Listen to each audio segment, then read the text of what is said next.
En este momento queremos invitar al economista David Pozo. Él es director nacional de estudios y examen de control de concentraciones de la Superintendencia de Control del Poder de Mercado, quien expondrá el tema remedios en operaciones de concentración. Muy buenos días con todos. Mi nombre es David Pozo, soy economista y funcionario de la Superintendencia de Control del Poder de Mercado. El día de hoy les voy a exponer un poco el paso previo de algunas preguntas que ustedes habían hecho en esta jornada de desinversiones. Voy a explicarles un poco de dónde parte el tema de las desinversiones. Voy a contarles un poco qué es lo que hacemos en la Intendencia de Control de Concentraciones, para que un poco les quede más claro justamente por qué se hacen esos procesos de venta de activos o de venta de canales de distribución. Entonces, mi presentación está dividida en dos partes. La primera les voy a explicar desde la perspectiva económica cómo se hace un análisis en temas de competencia cuando hay una fusión o una adquisición entre empresas que significativamente pueden generar alguna distorsión sobre el mercado. Esta es una perspectiva netamente de autoridades de competencia, entonces es más o menos el marco teórico con el cual trabajamos en la Superintendencia de Poder de Mercado. Les voy a explicar más o menos en qué consiste una operación de concentración, qué consiste la definición de un mercado relevante, los indicadores de concentración para medir lo que es posibles efectos sobre el mercado, efectos unilaterales y efectos coordinados, en qué consiste el tema de barreras de entrada y finalmente en temas de eficiencia como primera parte de mi presentación. Bueno, entonces, ¿qué es una operación de concentración que tanto han escuchado en esta jornada? Una operación de concentración es un proceso de una adquisición, una fusión de dos empresas. Estas dos empresas significativamente tienen una participación sobre un sector o sobre un mercado. Entonces, el momento en que existen estos procesos de adquisiciones y fusiones que puedan generar ciertas distorsiones, tienen que ser autorizadas por la autoridad de competencia. Entonces, pongamos como un ejemplo que se va a fusionar Coca-Cola con Pepsi. Como ellos tienen una participación significativa dentro del mercado, deben tener una autorización. Porque si es que nosotros, digamos, se dejase que se hagan este proceso, necesariamente en el futuro o al corto plazo pueden generar algún tipo de conducta, digamos, que aumenten los precios. Entonces, este aumento de precios asociado al poder de mercado puede generar un perjuicio para los demandantes. Entonces, tenemos dos tipos de concentraciones. Las primeras son conocidas como concentraciones horizontales, cuando son competidores en una misma cadena productiva. Pues digamos, Coca-Cola y la Pepsi compiten en la venta de bebidas gaseosas. ¿Ya? Eso sería una concentración horizontal. Por otro lado, también tenemos lo que son concentraciones verticales. Las concentraciones verticales es cuando hay procesos igualmente de adquisiciones o fusiones en diferentes cadenas de valor. Digamos, Coca-Cola adquiere una empresa que esté asociada a la distribución de sus productos. Esa sería considerada una concentración vertical. ¿Qué es el mercado relevante? El mercado relevante es uno de los puntos principales en el cual las agencias de competencia se enfocan para determinar el producto o el servicio y el área geográfica en la cual se puede generar algún tipo de conducta anticompetitiva. En temas de abuso de poder de mercado o en temas de cartelizaciones, el mercado relevante está asociado a ese producto donde se está generando la conducta. En cambio, en estos procesos de adquisiciones y fusiones, se va a evaluar cuáles son los productos que son semejantes o lo que se conoce usualmente el traslape económico. Un traslape económico es justamente, digamos, la Coca-Cola tiene muchos productos, es diversificado. Tiene desde aguas, tés, bebidas gaseosas, un sinfín de productos. Y la Pepsi también tiene varios de esos productos. ¿Ya? Entonces, cuando hay una fusión o una adquisición, esos productos van a ser reforzados posteriormente para su venta. Entonces, a eso se le conoce como un traslape económico. Entonces, lo que nosotros hacemos como autoridad de competencia y en general es evaluar ese producto que se va a evaluar y todos los sustitutos que engloban a ese bien que estamos analizando. Entonces, para ponerles un ejemplo, entonces, ¿cuáles son los productos sustitutos y el producto que se está analizando? ¿Por qué analizamos esto? La definición de mercado relevante, a diferencia de cómo se define un mercado en economía regularmente, está asociado a un tema de poder de mercado. Les voy a poner un ejemplo para que sea un poco más didáctico. Digamos que tenemos un monopolista hipotético en el mercado de telecomunicaciones. Digamos que fabrica teléfonos celulares y fabrica los teléfonos convencionales. ¿Ya? Según la teoría económica de poder de mercado, cuando eres un monopolista, tú puedes hacer un incremento de precios. Este incremento de precios no le va a afectar al monopolista porque es el único proveedor dentro del mercado. Entonces, un aumento de precio no le genera una disminución de su beneficio. ¿Ya? ¿Qué va a pasar si nosotros aumentamos el precio de un teléfono celular? Como por ejemplo, ¿qué va a pasar con la demanda de ese producto? Se va a pasar a otros productos que pueden ser sustitutos probablemente. Asociemos igual que este monopolista, digamos, pongamos un nombre Nokia, produce estos teléfonos celulares y también los convencionales. Si Nokia es un monopolista, puede subir el precio de los teléfonos celulares y la demanda puede pasarse, si es que fuera sustituto de los teléfonos convencionales, se van a pasar a sus mismos productos. Entonces, en el momento que pasa esto, no está perdiendo beneficios. Igualmente, por este aumento de precios no pierde beneficios porque igualmente tiene un producto que es sustituto. Entonces, es por eso que nosotros como agencia de competencia evaluamos los sustitutos, justamente para englobar cuál es el mercado de acción de este monopolista, que se le conoce como la prueba del monopolista hipotético. Existen un sinfín de maneras para definir el mercado relevante, desde metodologías cualitativas, les explico un poco, es como describir el producto, establecer cuáles son sus características, las utilizaciones de bien y servicio, puede realizarse encuestas a consumidores para saber si hay patrones de sustitución o no, también los testimonios de los competidores para saber si es que eventualmente desde el punto de vista de la demanda o desde el punto de vista de la oferta pueden ser considerados como sustitutos. Igualmente existen metodologías cuantitativas, hay modelizaciones económicas, modelizaciones de estadísticas, para evaluar justamente los parámetros, lo que se conoce la elasticidad cruzada entre diferentes productos. Entonces, bueno, son unas pequeñas fórmulas que los economistas empleamos para la evaluación de las elasticidades, elasticidad de precios, elasticidades cruzadas desde el enfoque Marshall o desde el enfoque de Higgs. Entonces, nosotros en el momento en que definimos una operación de concentración, sigamos con el ejemplo de Coca-Cola y Pepsi, definimos que los mercados relevantes donde va a haber un traslape, solo para hacerlo un poco más sencillo y un poco más dinámico, es en el mercado de bebidas gaseosas, ¿ya? Una vez que tenemos definido el mercado relevante, evaluamos los sustitutos. En este caso, los sustitutos que evaluamos de las bebidas gaseosas, ya fue un estudio previo que se hizo en el año 2014. La Autoridad de Competencia definió aquí en Ecuador que las bebidas gaseosas no tenían un sustituto. Cada uno era un mercado, que cada producto de las bebidas no alcohólicas era un mercado relevante por sí mismo, que no tenía sustitutos. ¿Qué quiere decir esto? Digamos, un consumidor promedio de agua hasta cierto punto no te sustituye por un jugo, por una bebida hidratante, por un energizante o por una bebida gaseosa. Son consumidores que están, digamos, hasta cierto punto fidelizados por ese consumo. O sea, el consumidor promedio de ese mercado sigue continuando, no sustituye ante un incremento de precios o ante otra necesidad específica. Entonces, digamos, si yo tengo sed, voy a tomar un agua, no me voy a tomar un jugo. Igualmente, digamos, el consumidor de un jugo natural, obviamente lo va a consumir en un desayuno, no lo va a sustituir por una Coca-Cola. Entonces, más o menos a eso se asocia. Posterior a la definición de mercado relevante, lo que hacen todas las agencias de competencia a nivel internacional es ahora sí medir qué grado de incidencia pueden tener estas dos empresas sobre los mercados relevantes. ¿Cómo nosotros hacemos el proceso de análisis? Hay un indicador que es muy utilizado a nivel internacional que se conoce el índice de Herfindahl-Hirschman. Este indicador de concentración estructural del mercado mide qué tan concentrado o qué tan desconcentrado se encuentra este sector. Entonces la fórmula es bastante sencilla, lo único que se toma es las participaciones de mercado de cada empresa del sector, las vamos a ponderar por sí mismas, elevándolas al cuadrado. Vamos a tener un indicador, vamos a hacer una sumatoria, como ustedes pueden ver, la sumatoria de las participaciones de todas las empresas que participan. Vamos a tener un índice que va de entre 0 hasta 10.000, porque el cuadrado del 100% de una participación es 10.000.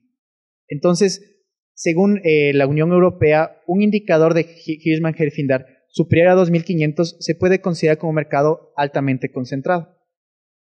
Entonces, si asumimos, digamos que la Coca-Cola tiene una participación del 60%, la Pepsi tiene una participación del 30%, y seguimos viendo la participación 1-1 por las firmas, calculamos este indicador. ¿Ya? Eso es lo que hacemos por lo general todas las autoridades de competencia. Entonces, podemos identificar que hay un actor importante en nuestro ejemplo, para el caso práctico, que es la Coca-Cola, que tiene una participación significativa. Entonces, más o menos alrededor con una participación del 60%, se puede determinar que el mercado es altamente concentrado. Vamos a pasar esta prueba en dos etapas. La primera, como que no hubiera la operación de concentración, y después vamos a volver a calcular estos indicadores que pueden ser obtenidos con el volumen de ventas o también por las cantidades que están vendiendo del producto que estamos analizando, y vamos a ver cuál es la variación antes y después de la operación de concentración para medir o evaluar el impacto que puede tener sobre el mercado. Entonces, eso es lo que nosotros hacemos. Posteriormente, una de las iniciativas que ha tomado la Autoridad de Competencia de Colombia y de Ecuador han sido no solo implementar el indicador HHI, o Fishman-Herfindahl, como un determinante para establecer si es que hay efectos o no hay efectos competitivos sobre el mercado. Vamos a utilizar nosotros aquí en el Ecuador, utilizamos un indicador adicional que se conoce como el umbral de dominancia o índice de Stenbach. Este indicador mide hasta cierto grado cuál es el poder de mercado o la posición de dominio que tiene una firma sobre los mercados relevantes.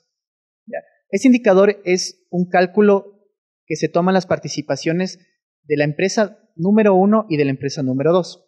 Lo que vamos a medir aquí es cuál es el valor mínimo que debe tener una empresa dentro de ese mercado, obviamente con sus participaciones respectivas, para que pueda tener una incidencia significativa. Entonces, hacemos esta prueba en Ecuador. Si es que tiene un HHI alto y un indicador o un umbral de dominancia importante, vamos a decir que esta operación de concentración tiene ciertas preocupaciones de competencia, por lo cual vamos a requerir hasta cierto punto medidas estructurales o conductuales para poder sanear justamente estos efectos anticompetitivos. Como ya mencionaba en la exposición anterior, las operaciones de fusiones y adquisiciones no son malas per se. De hecho, muchas de las operaciones de adquisiciones o fusiones pueden generar eficiencias del mercado, que yo les voy a explicar adelante. Otro de los análisis que nosotros realizamos en la Intendencia también es un análisis de barreras de entrada. ¿Por qué hacemos un análisis de barreras de entrada? Hagamos un supuesto en el cual existe una alta concentración en el mercado, pero podemos también asumir que el ingreso de nuevos oferentes o de nuevos competidores es relativamente sencillo.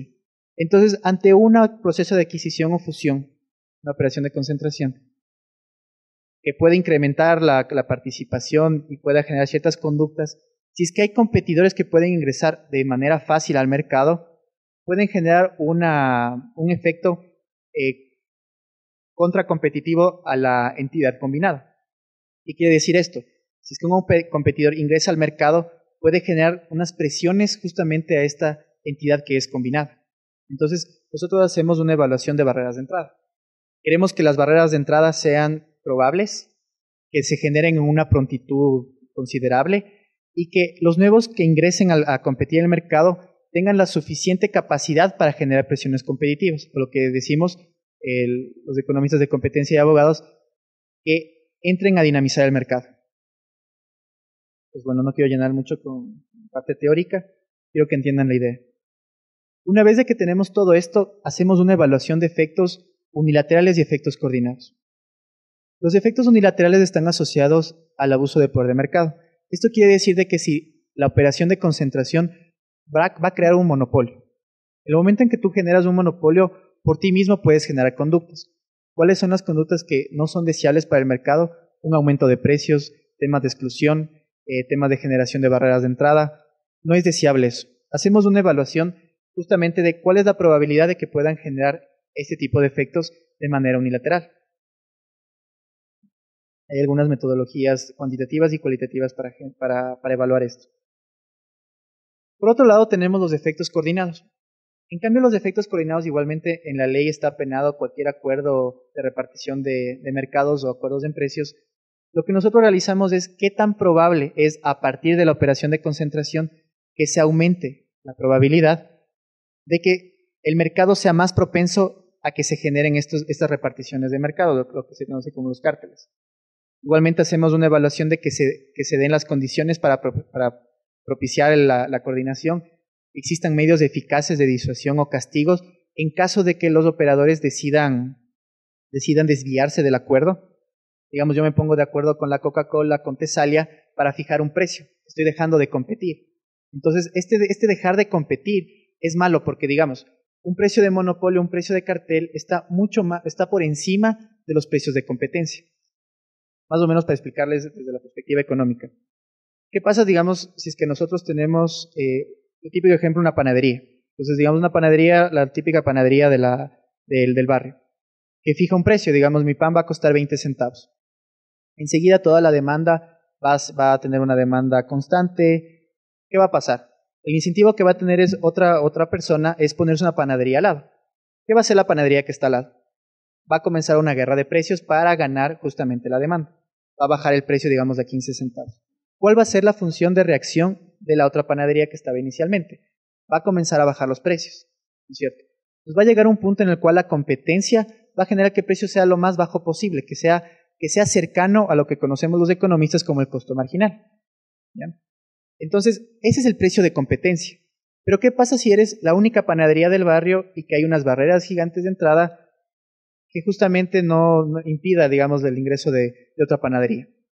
El precio va a ser los 20 centavos, que está por encima del precio de competencia. Eso no es deseable. Lo que se conoce eso es que el monopolista se está aprovechando del excedente del consumidor. Eso no es deseable. Pues igualmente, algo similar pasa con el tema de los carteles.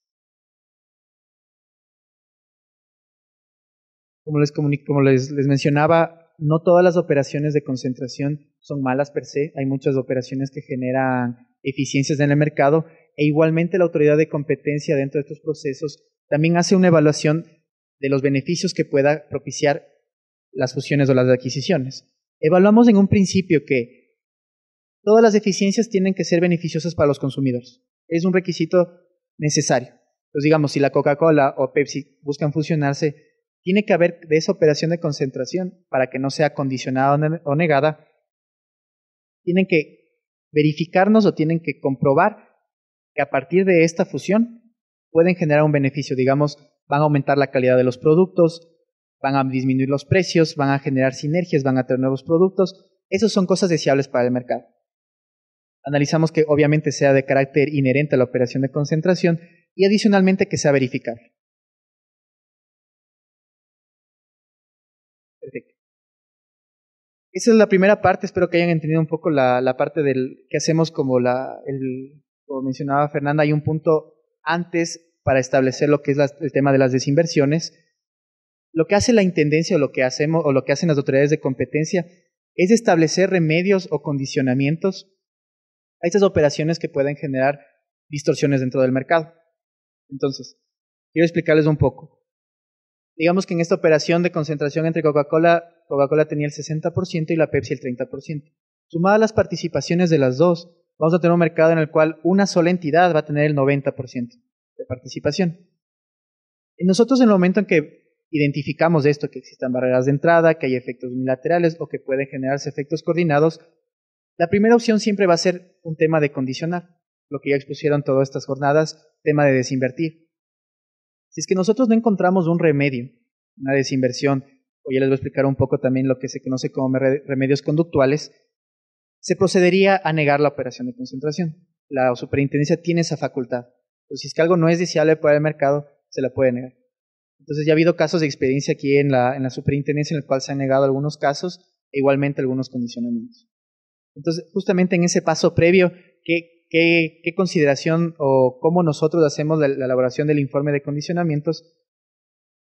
Tenemos dos puntos para analizar un remedio. Entonces, el propósito de un remedio es mantener o establecer la competencia que se pierde producto de la operación de concentración. ¿Ya? Cada autoridad de competencia, y eso sí es algo que todos lo hacemos, se basará en su propio marco jurídico, en el análisis económico y obviamente para establecer cuáles son las problemáticas, como mencionaba Fernanda, cada caso es un mundo aparte. O sea, igualmente puede ser de que la operación de concentración de las cervezas fue a nivel internacional, tuvieron medidas en otros países diferentes de las que tuvimos aquí en el Ecuador, porque las condiciones son diferentes. Entonces cada caso es diferente. El tipo de remedio puede ser estructural o conductual. Depende mucho del daño al cual se busca remediar. Si una concentración da lugar a un perjuicio significativo para la competencia y no existe un remedio efectivo, lo que les comentaba, la operación normalmente debe ser denegada. Esto según el International Competition Network. Estas son unas guías que utilizamos para el análisis. Los principios generales justamente para los remedios es que para que un remedio sea eficaz, la autoridad de competencia debe implementar un remedio que sea obviamente adaptados y proporcionales al daño. siempre los remedios, sea tanto como decíamos, de las desinversiones, tienen que ser adecuadas y proporcionales al daño que se esté efectuando. No podemos irnos más allá de lo que el daño puede hacer. O sea, no podemos desinvertir por desinvertir las fábricas o desinvertir los negocios. Lo que nosotros necesitamos es establecer un paquete de remedios que sea adecuado y que compensen los efectos anticompetitivos que generan estas operaciones de concentración. Obviamente los principios generales de las medidas correctivas es que sean eficaces, ¿no? O sea, como decíamos, y las preguntas que hicieron ustedes es, ¿qué pasa si el comprador no es adecuado y en el futuro no puede generar las presiones necesarias? Entonces nosotros hacemos una evaluación igualmente con el agente de monitoreo para disminuir ese riesgo. Como ustedes saben, los mercados son dinámicos, al corto, al mediano o a largo plazo. Nosotros podemos, mediante modelizaciones de estadísticas financieras, evaluar que un comprador puede ser una buena opción, pero ya en el mercado o en el día al día pueden cambiar las políticas económicas, las políticas impositivas, regulatorias, en las cuales nosotros no podemos predecir un poco el futuro, pero tratamos de que se disminuya la posibilidad de generar digamos que un competidor salga del mercado rápidamente. Entonces, obviamente lo que nosotros hacemos para el remedio, como paso previo al agente de monitoreo, es evaluar la evaluación eficaz del impacto competitivo que va a tener el remedio. Obviamente hacemos una evaluación de la duración. Cuando son remedios estructurales, eso va permanentemente, pero cuando son remedios conductuales, tiene que ser proporcional un tiempo adecuado para que se renueve la competencia. Entonces, voy a explicarles un poco también algo que hacemos las autoridades de competencia y vale la oportunidad de comentarles un poco, o sea, socializarles el trabajo que hacemos en la superintendencia y más o menos los procesos internos que lo manejamos. A diferencia de otras intendencias, la intendencia de concentraciones, siempre lo que se busca es tratar de facilitar o tratar de tener un contacto con las personas que están haciendo los procesos de concentraciones para que haya un diálogo fluido y que de parte y parte pongamos cuáles son las soluciones que puedan generarse para posibles efectos competitivos. Entonces, la intendencia por lo general, y esto lo hacen otras autoridades de competencia, es siempre ser abiertos y transparentes en cuanto a los remedios que se van a imponer a una operación de concentración. Entonces, obviamente, guardando la confidencialidad. ¿Por qué lo hacemos esto? Porque muchas veces en la intendencia nos toca realizar, digamos, investigaciones de casos que van desde los más sencillos, digamos, como la distribución de Coca-Colas o de aguas, y también casos mucho más complejos, digamos, en tema de medicinas. Hemos tenido casos de fusiones en vitaminas, en terapias para cáncer. Entonces son sectores demasiado complejos que a la final, en los tiempos procesales que tenemos de cerca de 60 días término, son complicados nosotros de entender todo un mercado. Entonces siempre es bueno tener ese diálogo fluido justamente con las empresas que han trabajado años en ese mercado y justamente consultarles o preguntarles cuáles consideran que pueden ser los mecanismos efectivos para tener un remedio ante las preocupaciones que nosotros tenemos. Entonces, bueno, para explicarles un poco qué es un remedio estructural y un remedio no estructural o conductuales que se conocen. Los remedios estructurales son por lo general medidas destinadas a restablecer inmediatamente la competencia, la estructura competitiva del mercado. Involucra la venta de uno o más negocios. Entonces, digamos, pueden ser activos para abordar, digamos, o para disminuir el daño de la competencia. Voy a poner un ejemplo igual. Coca-Cola actualmente tiene varias marcas. Digamos, tiene Fanta, tiene la Coca-Cola, tiene Sprite. E igualmente, digamos, Pepsi tiene algunas de sus líneas que son 7-Up, Pepsi más Cola. Entonces, si nosotros quisiéramos implementar una medida estructural dentro de ese mercado, sería la venta de una fábrica que produce, digamos, la 7-Up, o también podemos hacer la venta de las marcas para justamente restablecer la competencia a terceros. ¿Ya? Entonces, digamos que en este proceso de adquisición vemos que para disminuir el efecto competitivo, la Coca-Cola tiene que vender dos de sus marcas principales. Digamos, puede ser Sprite o puede ser Fanta. Entonces, con esas ventas a un tercero independiente, lo que vamos a generar es reestructurar la competencia de manera inmediata. Esa es la facilidad de los remedios estructurales.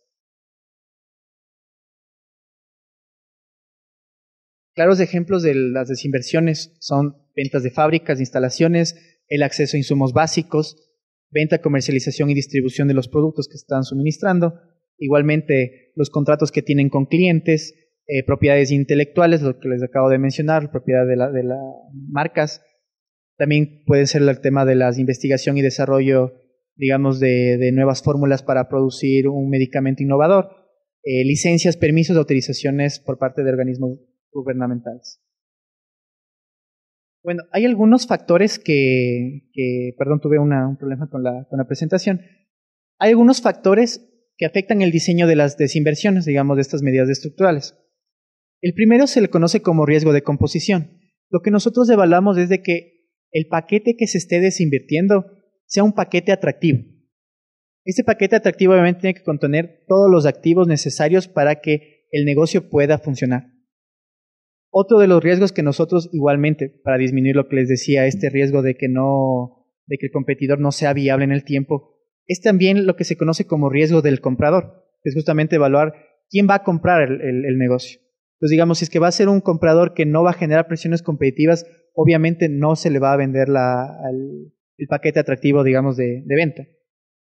E igualmente nosotros hacemos una evaluación del riesgo de los activos, para justamente evaluar si es que los activos son lo suficientemente necesarios para generar las presiones dentro del mercado.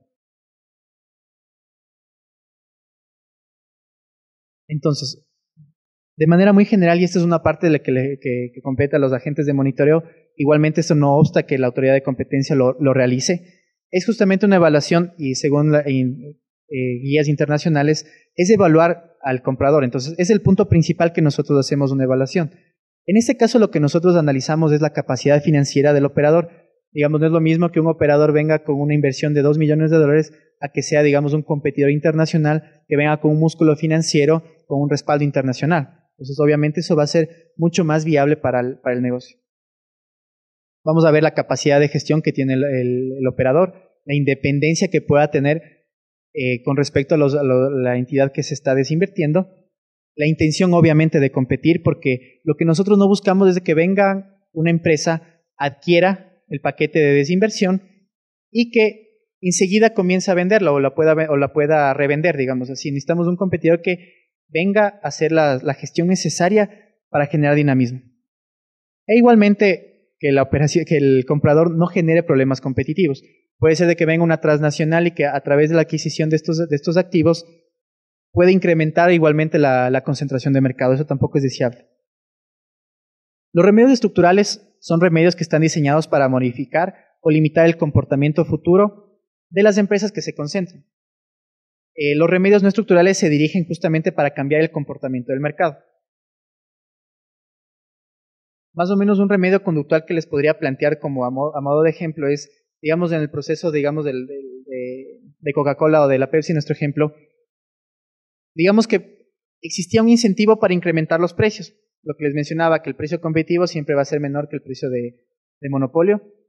Y lo que nosotros le podemos solicitar como un remedio conductual es de que durante un periodo de plazo de tiempo determinado, obviamente, que sea obviamente proporcional, un término de 5 años, Coca-Cola no puede incrementar los precios, o que vamos a hacer un seguimiento de precios para saber si es que incrementaron o disminuyeron el precio. Es un remedio conductual que nosotros lo usamos como un mecanismo para limitar, digamos, el poder que pueda tener la entidad combinada. Quiero exponerles un caso internacional, un caso muy curioso, que fue el caso de la fusión internacional entre Holcim y Lafarge. Holcim y Lafarge, como ustedes saben, son empresas del sector cementero. La operación tuvo efectos en cerca de 90 países a nivel mundial. Su facturación combinada a nivel internacional fue de $32 mil millones de euros anuales. Entonces, en la Comisión Europea tomó la decisión de hacer un proceso de desinversión. A Holcim lo que le tuvieron para que sea aprobada esta fusión entre Lafarge y Holcim. Lafarge aquí en Ecuador también tenía la marca Selva Alegre, me parece, sí. Entonces, en Europa lo que hicieron en Alemania, Rumania, en Francia, en Reino Unido, fue que ellos tenían que hacer la venta de algunas fábricas. Entonces, algunas plantas de concreto premezclado, de algunas canteras, de estaciones de molino. Entonces la comisión lo que hizo fue para aprobarlas, que ellos tenían que desprenderse de varios activos en varias jurisdicciones. En Ecuador igualmente hubo un proceso más o menos análogo. Lo interesante de aquí en el Ecuador, el caso de Holcim y Lafarge, fue que por lo general los procesos de remedios, o este caso de las desinversiones, han generado efectos procompetitivos. A partir de esta desinversión, el mercado hubo una desconcentración del mercado. En este caso, Holcim tuvo una disminución de su participación y las empresas que eran chiquitas comenzaron a aumentar de cuota de participación, lo que genera, obviamente, como les menciono, una mejor calidad de los productos, probablemente una lucha de los precios. En la Unión Europea, en el año 2005, se hizo una evaluación de la pertinencia o digamos de la evaluación de impacto que tuvo los remedios estructurales justamente en Europa.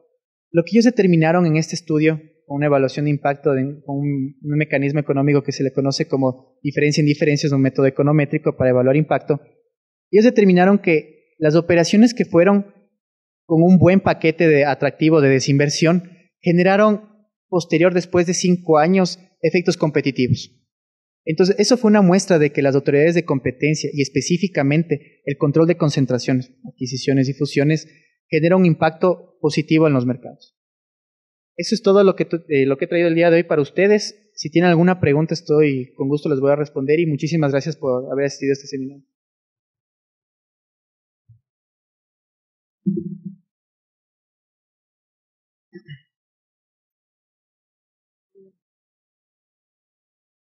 Bueno, mi nombre es José Cartagena. Ya estuve allá, para los que no me vieron. Básicamente mi pregunta está enfocada a ustedes para realizar un proceso de desinversión. Pues si es que tienen, como nos daba en el ejemplo, el economista, se trataba de que si la Coca-Cola tenía el 60% y la Pepsi tenía el 90%, ustedes tratan de que en ese proceso de inversión se llegue a los umbrales normales, considerando el IHH y un Stenbacher. Es decir, pues, voy a hacer el análisis y voy a hacer la suma de los cuadrados hasta llegar a los 2.500 o hasta un valor parecido, que bueno, si es que tenemos el 90%, no va a estar muy lejos del 2.500. Va a estar cerca del 5.000 o del 6.000. ¿Ustedes van haciendo ese cálculo hasta llegar o cuál es el cálculo que ustedes hacen para llegar a ese proceso de desinversión? ¿Hasta cuándo creen que es buena esa desinversión? ¿Cuándo creen que esa disminución en la concentración de mercado, esa disminución en que la simetría de los agentes del mercado no van a ser iguales, va a ser buena hasta no afectar a las empresas y llegar a que la concentración del mercado sea lo normal? Esa es mi primera pregunta, abusando de su buena voluntad. Y la segunda pregunta es, ¿cuál es el análisis que hacen para que en lugar de poder potenciar a las empresas o a pequeñas empresas, digamos, pues en este caso, se supone que tengo un 10% de unas pequeñas empresas que tratan de incursionar en el mercado o que quieren ingresar en el mercado? ¿Qué pasa? ¿Por qué no propongo por qué no propongo remedios para apoyar a ese tipo de empresas? ¿Por qué no les doy, no les apoyo con mi maquinaria ociosa? Pues yo sé que ustedes lo han hecho en varias concentraciones. ¿Por qué no les apoyo con mi maquinaria ociosa de la compañía grande? ¿Por qué no les doy insumos para que estas empresas puedan crecer y no en lugar de disminuir la participación de los otros, haciendo las inversiones? Si no, es mi pregunta, ¿cuáles son los aspectos que ustedes toman para hacer que las otras empresas crezcan y bajen la participación del grande y no al revés? No sé si me explico. Sí, perfecto, gracias. Bueno, te respondo la primera. El análisis de los remedios es un análisis bastante holístico, es bastante complejo en realidad. En primera instancia, si evaluamos lo que tú mencionabas, digamos, tratamos de ver que la variación del HH, igualmente el umbral de Stenbacher, umbral de dominancia, sea el menor posible a través del proceso de desinversión. Entonces, digamos, en el caso igualmente hipotético de Coca-Cola y Pepsi, lo que les mencionaba, ventas de marcas, vemos hasta qué punto esas marcas, qué participación tienen en el mercado. Entonces vemos, digamos, que la desinversión de las dos empresas, digamos, de las dos marcas, de Fanta y de Sprite, me va a bajar bastante el HHI, la variación va a ser un poco pequeña y no le estoy generando, digamos, tampoco un costo al operador demasiado alto en desprenderse marcas importantes. Entonces, nosotros sí hacemos un análisis de las variaciones. Digamos, sí es uno de los puntos de análisis. No es el único que se hace, porque, digamos, las ventas de las marcas no te asegura que tú vendas eso constantemente, porque obviamente se analiza. No es lo mismo el canal de distribución que tenga una empresa gigante que tenga el 60% del mercado a una empresa que tenga una participación pequeña que va a ser la que adquiere esas marcas. Entonces, solo como ejemplo, digamos, si tú vendes una marca, esa marca tiene el 30% del mercado, ¿ya?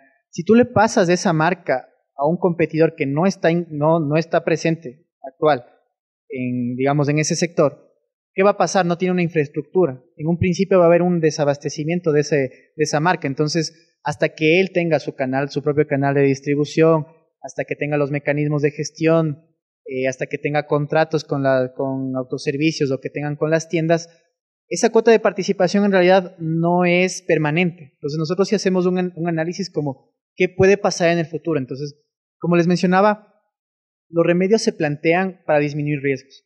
Entonces, vemos qué activos se deben vender y tenemos que hacer un encadenamiento de todo lo posible para que sea viable justamente los remedios.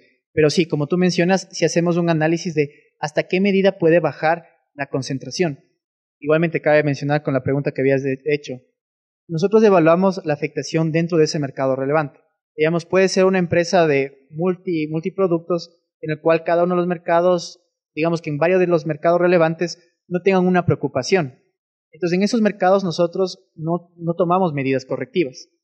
Solo en los mercados donde hay afectación. Por eso les decía, y desde mi punto de vista como economista, siempre deben ser proporcionales los remedios que se deben implementar. No deben irse más allá de lo que se debe hacer. Porque, digamos, las operaciones de concentración no son malas per se.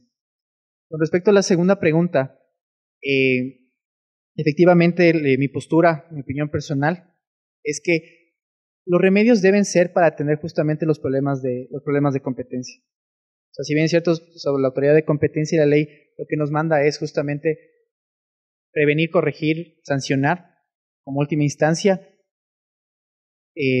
temas de abuso o distorsiones de mercado.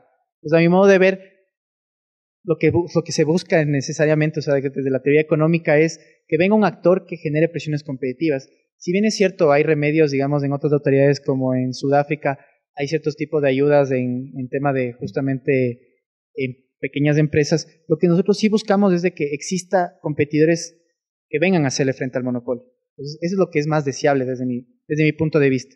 Entonces, si bien se pueden hacer como unos condicionamientos de accesorios o que puedan apoyar a los emprendimientos, a las empresas o pequeñas o medianas empresas, el motivo principal para justamente disminuir el poder del monopolio es de que venga un actor o un comprador que le genere presión. Porque, digamos, no sirve de mucho apoyar a empresas pequeñas si a la final estas no van a tener el alcance necesario para competir en calidad o competir en precios. Entonces, esa es un poco la perspectiva que tengo yo como economista de cuál es el deber ser de las operaciones de concentración y de los remedios.